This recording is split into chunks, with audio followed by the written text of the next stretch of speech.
vriende, is ek aan. Dis altyd my grootste stres. Die akkerduikers weet, ek weet nooit of ek aan of af is nie. Ek wens ek kan vir my soos 'n liggie wat op die halwe muur is, kry vir my te flikker, ja nee, waar is ons nou?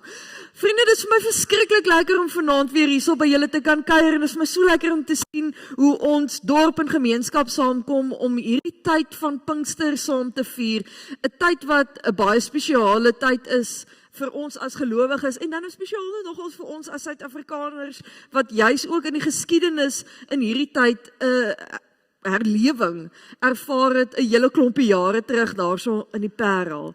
So ek hoop dat ons vanaand almal hierso is met 'n stuk verwagting dat die Here, dat Jesus en dat die Heilige Gees in en deur ons gaan beweeg en dat ons nie anderste van hier af sal kan gaan nie. Ek wil julle nooi dat ons 'n oomblik neem en net eers kom stil word voor die Here. Liefdevolle Vader, Seun en Heilige Gees, U wat vanaand met elkeen van ons 'n afspraak hierso het, U wat vir elkeen van ons op 'n manier wil kom bemoedig, wil kom iets leer, wil kom nader trek aan U, U wat vir ons hierdie tydjie in 'n harwar middel van die maandag kom uitkrap het, om by U te kom stil staan. Vir U wil ons kom loof en prys. Here, dankie dat ons as gemeenskap by mekaar kan kom en dat ons die voorreg het om uit U woord te kan hoor hoe U 'n pad gestap het met mense en nog steeds met ons 'n pad wil stap ook. Here, ek wil regtig vra waar ons vanaand die woord gaan gebruik, die sang, al hierdie elemente wat deel is van hierdie diens, dat ons werklik waar sal hoor wat U vir ons mee wil uitdaag, wat U vir ons mee wil help, waar U vir ons wil versterk, en dat ons sal nader reik aan U ook. Ons loof en prys U daarvoor, dat U ons so lief het. Amen.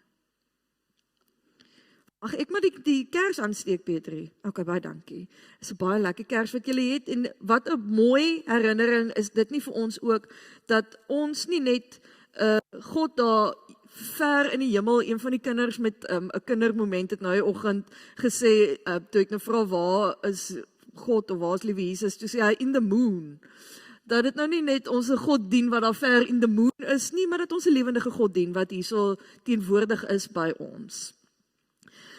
Vriende, ons het nou gisterand stilgestaan by die gedagte van hoe ons na God kyk of hoe ons in 'n verhouding met en tot God is wanneer die morsigheid van hierdie lewe 'n bietjie in ons lywe kom begin raak. En Petrus het vir ons so lekker vanuit Eva se perspektief kom wys hoe vinnig ons blik op die Here kan verander en in die proses 'n mate van verloor ook. Hoe vinnig ons siening van God en hierdie God wat ons sê altyd goed is en ons aanhang en wat ons van kruisies dra en alles, hoe vinnig ons ook regtig waar kan sukkel in ons verhouding met die Here. En hy dit vir ons kom doen uit die beeld daarvan van hoe sy vasgekyk, en dit was vir my eintlik so ironies, het vir my gisterand op 'n nuwe manier getref. In hierdie hele tuin van Eden, hoe en waar dit nou ook al was, ek het hierdie verskriklike reënwoud gedagte by my van hoe dit nou daar gelyk het. En dan sê die Here een boom, die res fair game, een boom, bly weg. En dat sy in haar perspektief al die ander wat God kom gee het vir haar misgekyk het, omdat hierdie een boom nou vir haar ontneem is. Ek dink daar is twee goeters wat baie van hoe ons lewe en hoe ons die lewe ervaar rig en lei. Of van ons mikrobesluite ook, wat tog die heeltyd jou mikrobesluite is, terwyl jy daarso sit, is jy besig om konstant besluite te neem ook. Wat daai goeters rig en lei. En dit is perspektief en fokus. Dis die twee goeters wat die lewe shape soos wat ons dit sien. Ek sê altyd vir troukoppels, daar is nie iets soos 'n objektiewe realiteit nie. Realiteit is subjektief tot elke mens. En die beste manier hoe ek dit kan 'n voorbeeld van kry is as my ma op 'n Saterdag sit en die omnibus van Kom ons braai kyk en iemand dit waag om chutney of iets anderste as kaas, tomatie of eie op 'n braaibroodjie te sit, dan verloor sy dit. Dan sê ek soos, sy's persoonlik offended en sy hoef nie eers die braaibroodjie te eet nie. En dit is vir daai mense baie lekker. Net so is die perspektief wat ons het, die fokus wat ons het, vorm dit ons realiteit. So wat Petrie gisterand vir ons gewys het, is daar 'n huis waarop ons geloofslewens en ons verhouding met die Here baie keer bou, wat dan nou, ons het gisterand begin met die gedagte van 'n wantroue wat ons baie keer in God het, wat eintlik half bietjie sterk klink, maar vriende, as ons mekaar sê, ek sukkel om vir God te vertrou, wat is jy dan besig? Jy is besig om te wantrou. So dan sit ons met hierdie wantroue in God, wat deurspoel na vele aspekte van ons lewe toe, en hy het ons gehelp om te beweeg na hoe ons kan gaan dan na 'n plek van vertroue in God, wat ek wil waag om te sê, deurspoel na elke liewe laaste aspek van ons lewens toe.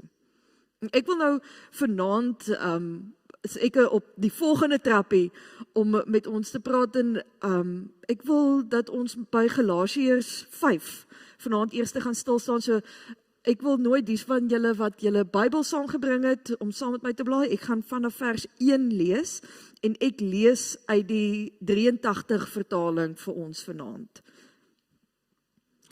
Christus het ons vrygemaak om werklik vry te wees. Staan dan vas in hierdie vryheid, en moet julle nie weer onder 'n slawejuk laat indwing nie.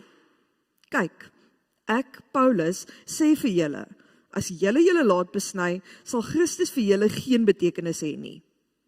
Dit is nogal sterk gestel. Ek sê dit weer, nee, hy wil dit vir ons duidelik kom maak. Nadruklik vir elkeen wat hom laat besny, hy is verplig om die hele wet van Moses te onderhou. Julle wat van julle sonde vrygespreek wil word, deur die wet te onderhou, julle het julle band met Christus verbreek. Julle het die genade van God verbeur.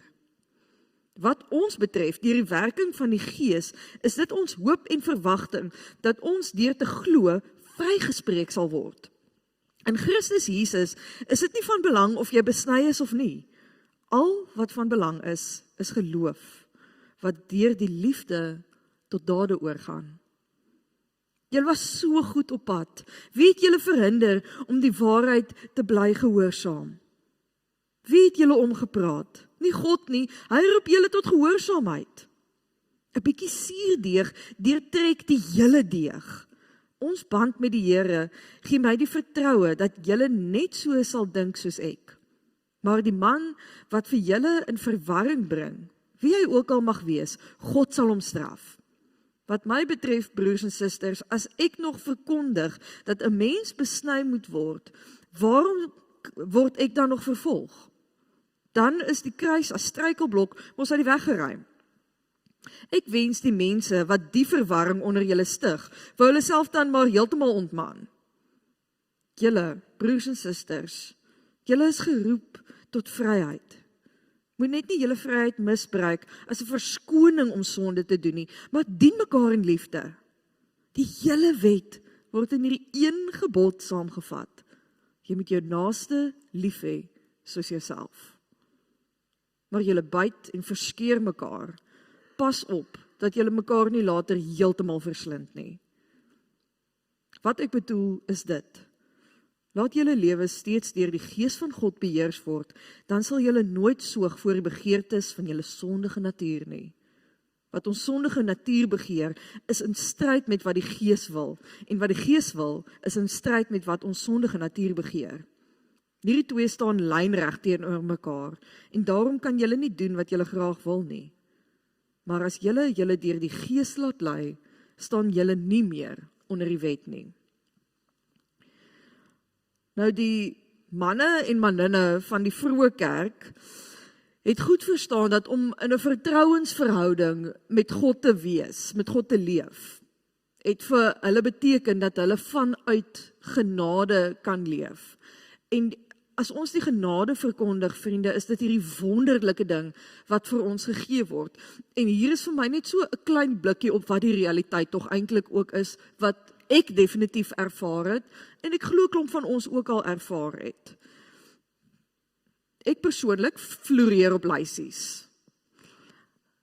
Daarso is altyd ergens 'n lysie op my foon. Ek loop met lysies as ek gaan inkopies doen, want anderste en die lysie te hê waarmee ek gaan inkopies doen, moes vooraf 'n lysie gemaak geword het van wat gaan ek eet vir die volgende 2 weke. So lysies is wat my aan die gang hou. As ek nie 'n lysie het nie, dan is ek 'n bietjie verward, dan weet ek nie waartoe ek gaan nie.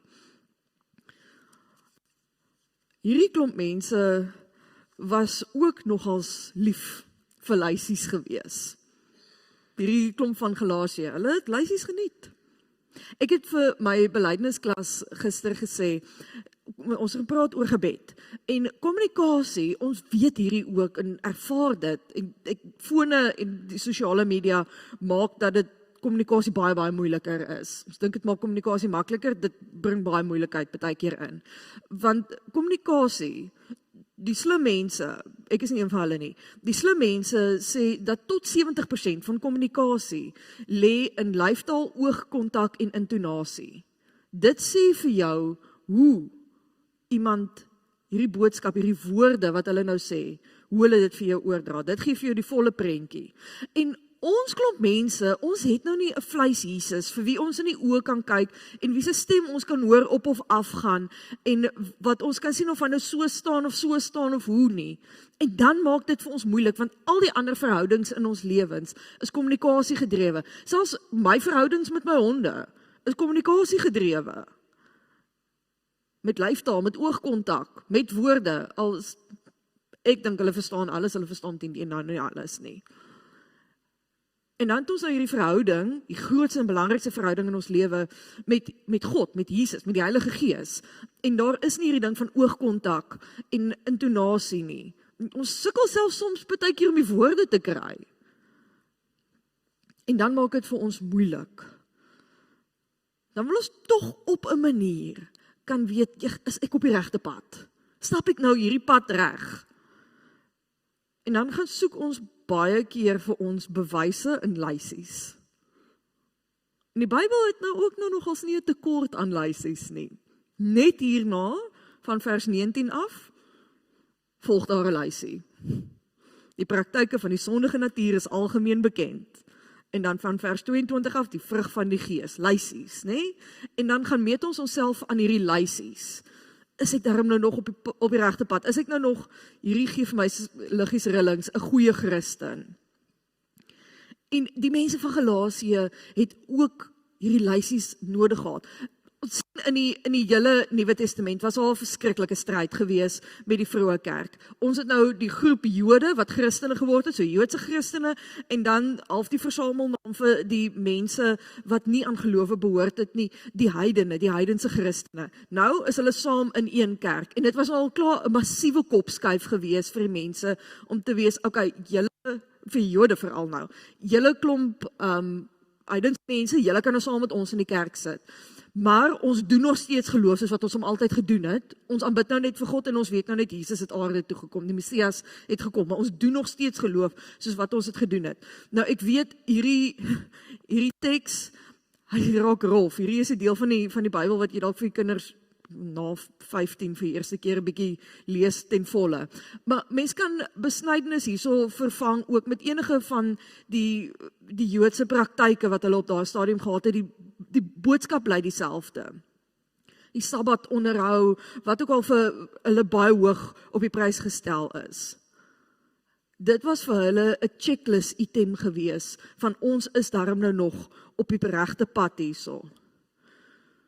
En dan kom Paulus nou hierso, en hy sê vir hulle, daar's genade. Pragtig, klink wonderlik. Dit beteken hulle checklist tel nie meer nie.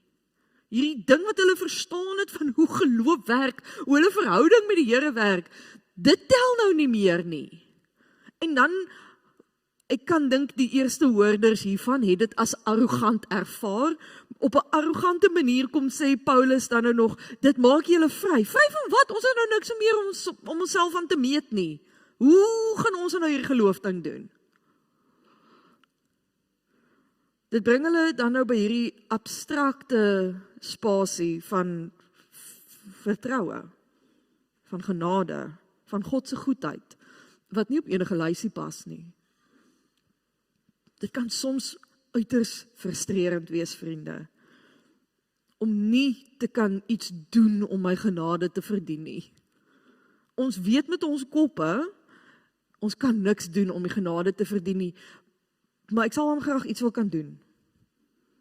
Ons lewe in 'n samelewing, in 'n wêreld waar die wetenskap vir ons leer, en nie net wetenskap, nie net algemene samelewingsreëls, vir elke aksie is daar 'n reaksie.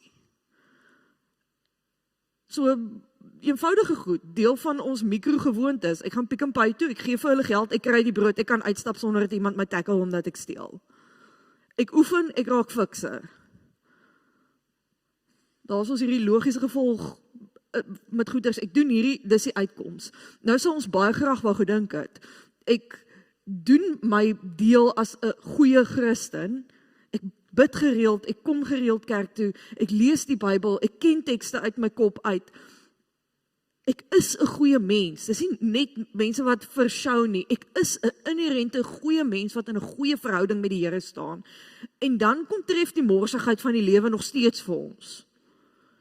En dan maak die som nie lekker sin nie. Want ons kyk dan nou ook buitentoe, ons het hoeveel keer al gesien, hoe slegte goed met goeie mense gebeur, en hoe slegte mense dan nou ook floreer partykeer.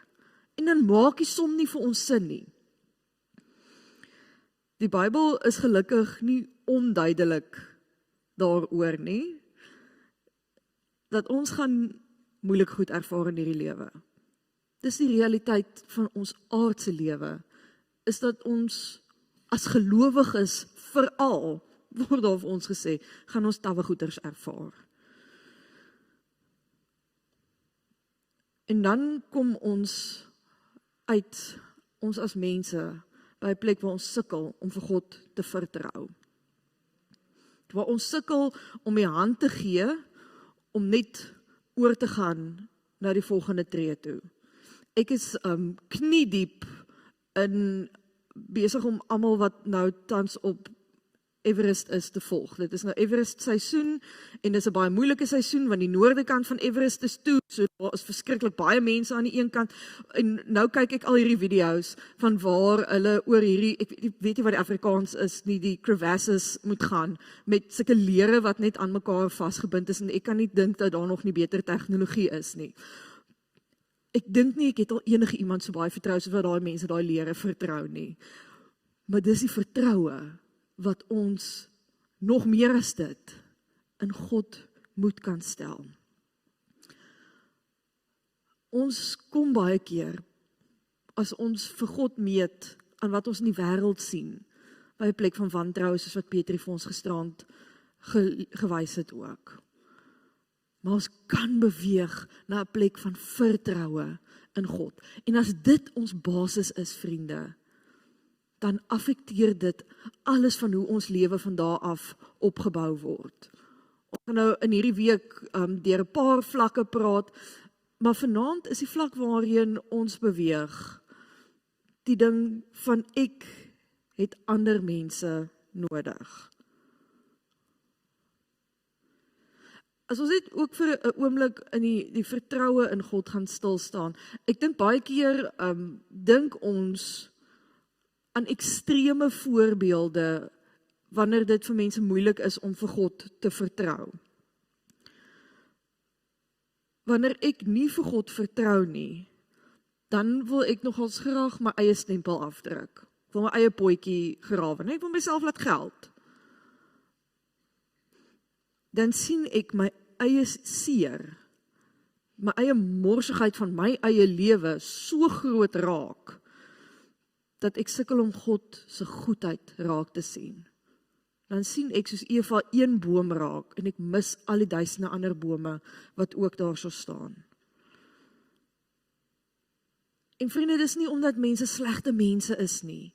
Hierdie was vir my 'n kosbare les gewees wat ek kon neem in my eerste jaar in die bediening in 2016, toe ons deur daai verskriklike droogte gegaan het. En my beste vriendin van kweekskool is 'n paar maande voor my gelegitimeer op Calvinia. En ek het by haar gesien hoe goeie mense wat in 'n goeie opregte verhouding met die Here staan, bid en bid en bid vir reën, en hulle vee sterf op slegte maniere hulle harte breek en die hoop raak net al hoe verder weg op die horison. Hierdie saak het meriete en hulle gebede word net vir so lank nie beantwoord nie. Dis nie mense wat gesit en bid het vir Porsches of groot huise nie. Dis baie keer, vriende, ook sake wat baie meriete het. Waar ons bid en bid en bid en dink ons hoor nie vir God nie en dan raak hierdie ding so groot, dan sien ons nie meer die goedheid van God ook in die lewe om ons raak nie. En dan begin ons draai na mense toe en sê vir hulle, ek het jou nodig. En dit klink nou verskriklik mooi, né? Dit klink soos gemeenskap, dit klink soos kerklik. Die Grieks het nogal 'n woord daarvoor, koinonia.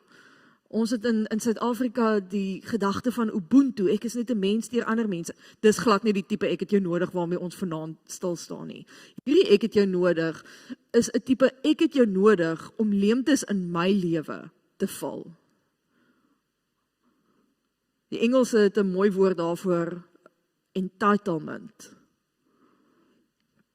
En so misbruik ons mekaar, soos wat hier vir die mense van Galasië gesê word, misbruik ons mekaar maar baie maklik, manipuleer ons mekaar maar baie maklik, sodat ek by jou kan kry wat ek nodig het, omdat my basis nie reg is nie. Hoor my baie mooi, ek glo nog steeds baie ernstig in die konsep van koinonia en Ubuntu vir ons as gelowiges, maar vanuit 'n basis waar my vertroue in God reg staan. Elkeen van ons se eie oorlewing is vir ons ongelooflik belangrik. Ek dink nie enige van ons gaan nou hierso sit en vir mekaar eerlikwaar kan sê, ja nee, ag ek is nie so ge-worry oor my eie oorlewing nie. En is tweeledig.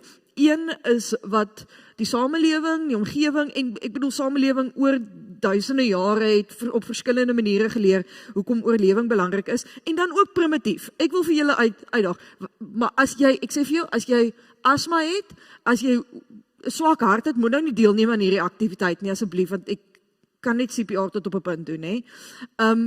Hou jou asem gou vir my op.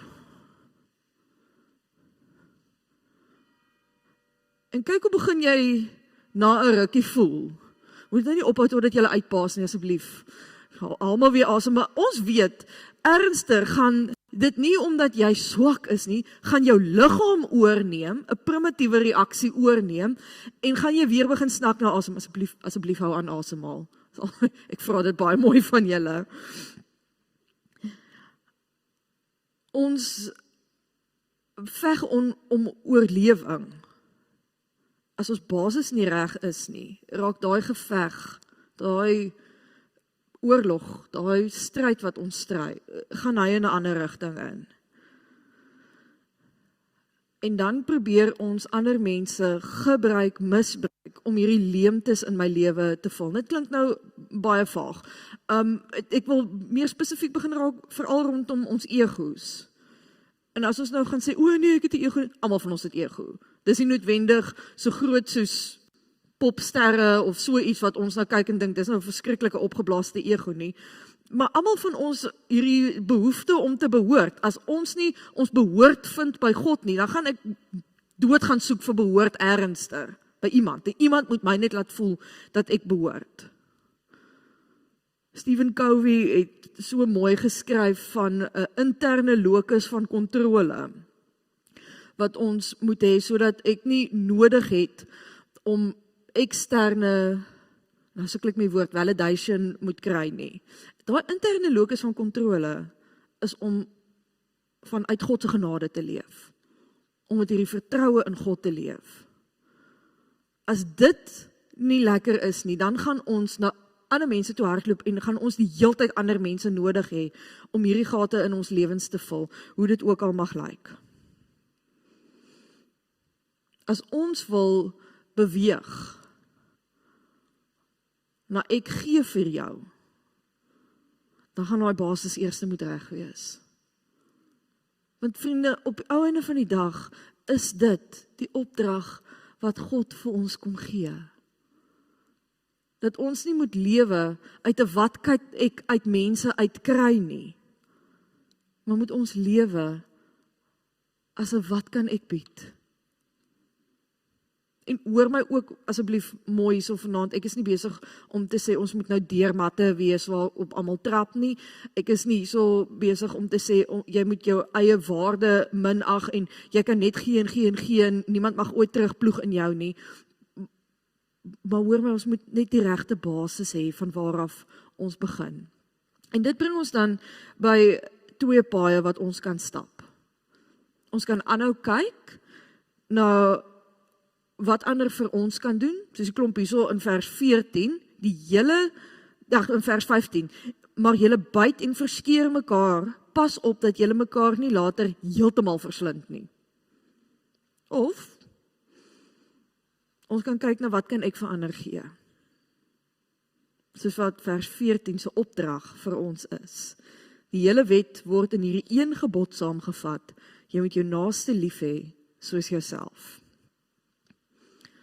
As iemand wat baie graag alles vir almal net 'n bietjie beter wil maak, net 'n pilletjie wil kan gee, iets kan sê en dinge moet beter wees in hierdie lewe, kan ek veral, ek neem myself nou hierso as 'n erge voorbeeld, want hierdie het tot my gepraat, kan ek maklik skynbaar onder die vaandel van die tweede pad, van wat kan ek vir jou gee, kan ek besig wees om pad 1 te stap nog ook. As ek nie vas is in my verhouding met die Here, as ek nie leef vanuit hierdie genade nie, dan kan ek onder die vaandel van ek gee iets vir iemand, ek maak iemand se lewe beter, wat 'n mooi geding is, dan is ek besig om pad 1 te stap. Want wat gee daai persoon dan vir my? 'n Stuk bevestiging dat ek is werd om hier te wees. Ek het waarde. Stuur julle 'n klein bietjie my ego ook, dat ek daarom ook iets reg doen in hierdie lewe. Dan begin ons weer terug beweeg na 'n lysie toe. Ek moet myself so gereeld afvra, hoekom doen ek wat ek doen? Want vriende, intensie is so ongelooflik belangrik. Dit het so groot impak in ons verhouding met die Here. En die mense daar buite gaan nie weet wat ons intensie altyd is nie. Mense kan baie keer nou nogals aanvoel as jy besig is om voor te gee of soos wat die tiener sê, besig is om fake te wees, om net gesig te koop. Maar mense weet nie altyd wat jou intensie is nie. Jou intensie is lê op presies dieselfde plek as jou integriteit. Dis 'n saak tussen jou en die Here en dit het 'n baie groot impak met jou in jou verhouding met die Here. My intensie kan wees om net 'n klein bietjie beter oor myself te voel. Want alles gaan nou so sleg en ek voel net ek kry niks reg nie.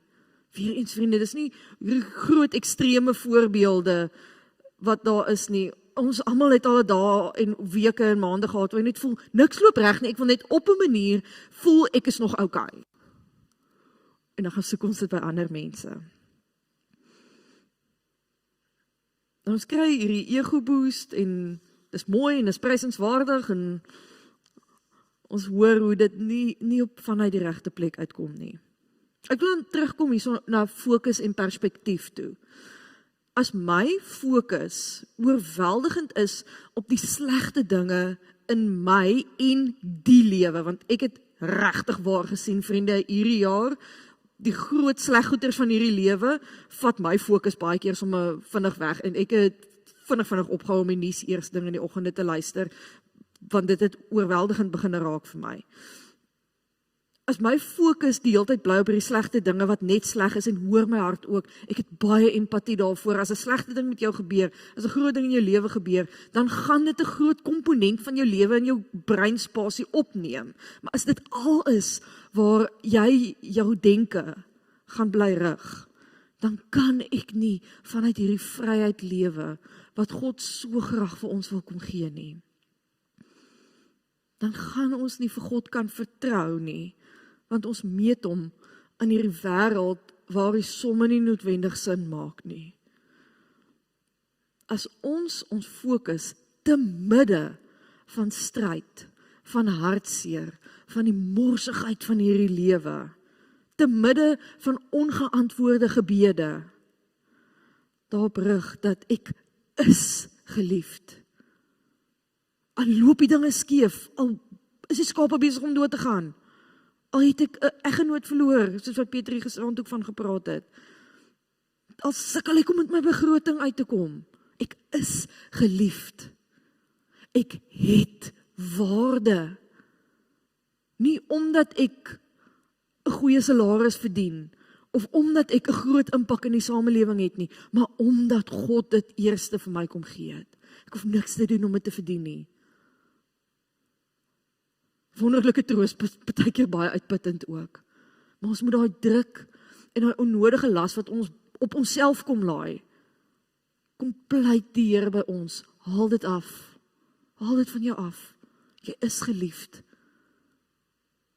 En jy het waarde, omdat hy so sê. En nou, Akkerdijk weet, ek het afgelope tyd redelik geplaag gewees met die sterre. My sterre help vir my baie om perspektief te kry ook. As jy nou vanaand die uitstap en ek is nou nie seker of het nog bewolk gaan wees, maar jy kyk dalk toe ernstig 'n bietjie na die sterre.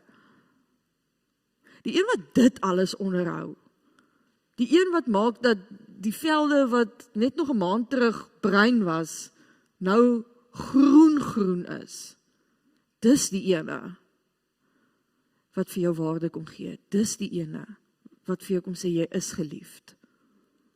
Mense kan nie dit dan van ons kom wegneem nie.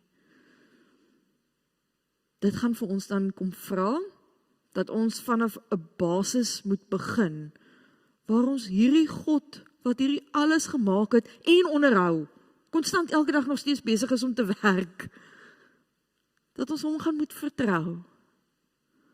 Al maak die somme nog nie lekker altyd sin nie, gaan ons altyd redes kan raak sien om God te vertrou. Gaan ons altyd redes kan raak sien hoekom God goed is, vriende.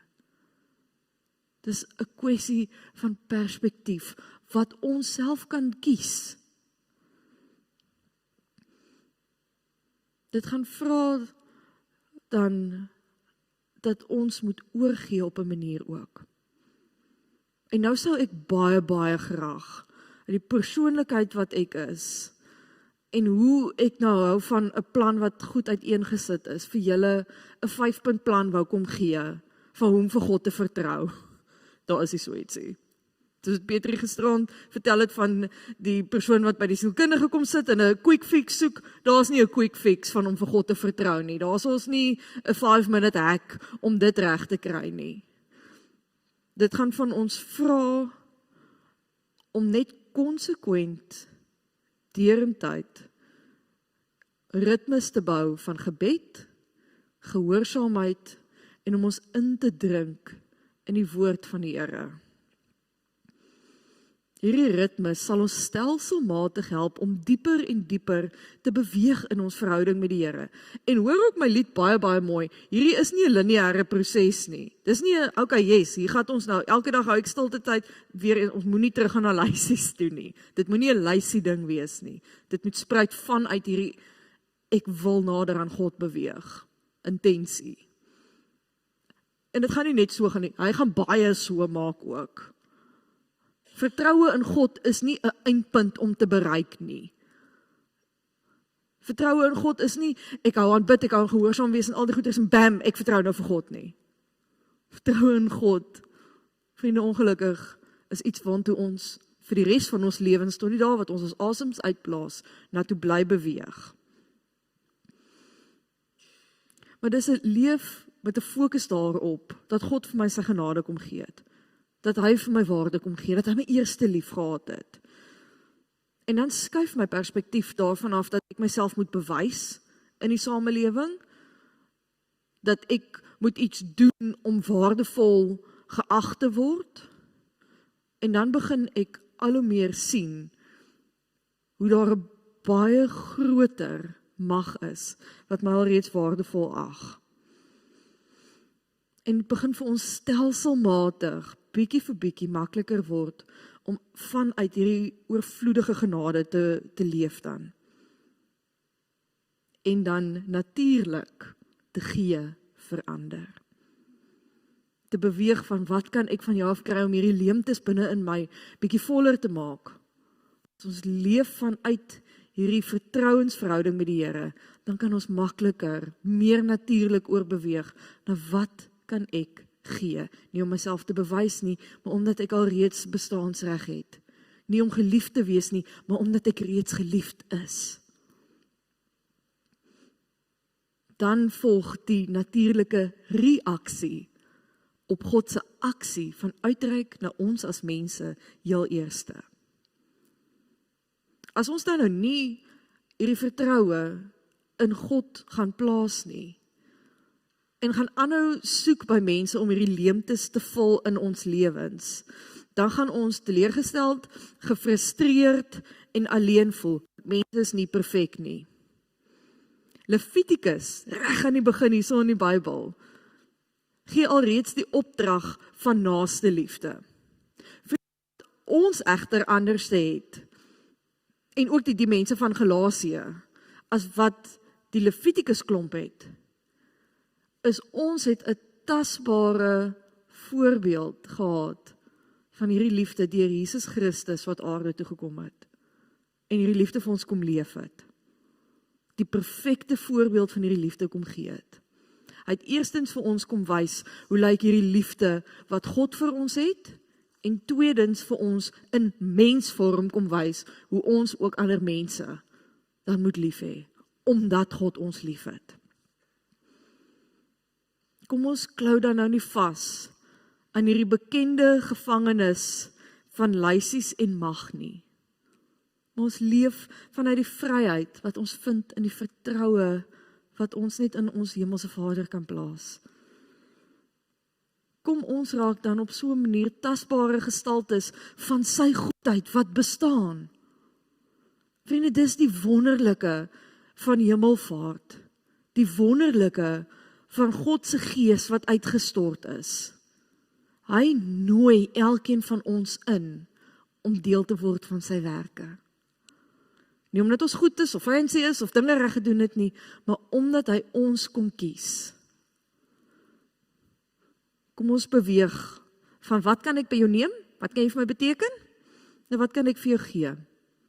Omdat God perfek vir ons kom gee wat ons nodig het. Amen.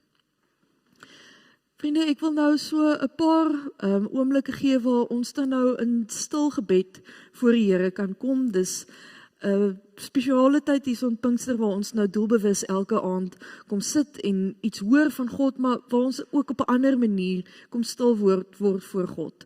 En kyk wat op jou hart is op hierdie stadium bring voor die Here.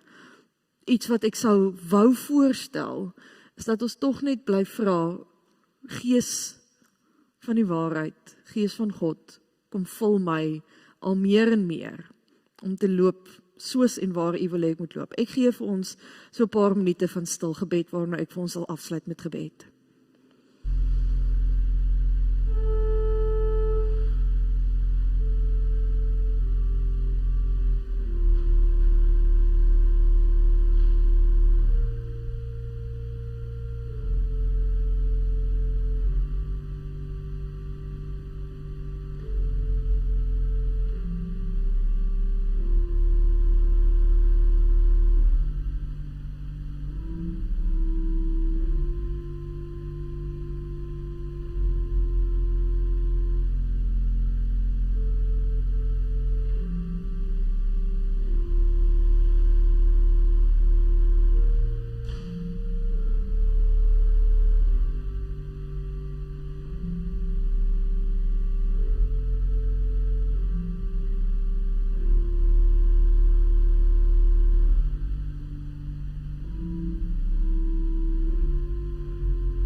Liefdevolle Vader, U wat elkeen van ons eerste kom lief hê, U wat elkeen van ons eerste kom kies, U wat vir elkeen van ons eerste kom sê, jy's goed genoeg, jy het waarde, ek is lief vir jou, jy's so mooi gemaak deur my hande. Here, dankie dat ons nie hoef vas te hou aan al hierdie lysies van doen dinge wat net ons agendas nog voller maak en ons nog meer oorweldig maak nie. Maar dat ons kan oorgee en in 'n vertrouensverhouding met U leef en weet U is goed en U kyk na ons, U weet van ons. Ons is nie verlore mense op 'n klip ernster in 'n donker ruimte nie. U is ons persoonlike God. Here, ek wil vra dat U vir elkeen van ons sal help om waar die lysies en die beheer en die mag vir ons so natuurlik kom en ons so wil vasklou daaraan om stukkie vir stukkie al hoe meer weg te kwyn van dit en meer van U sagtheid en genade toe te laat in ons lewens.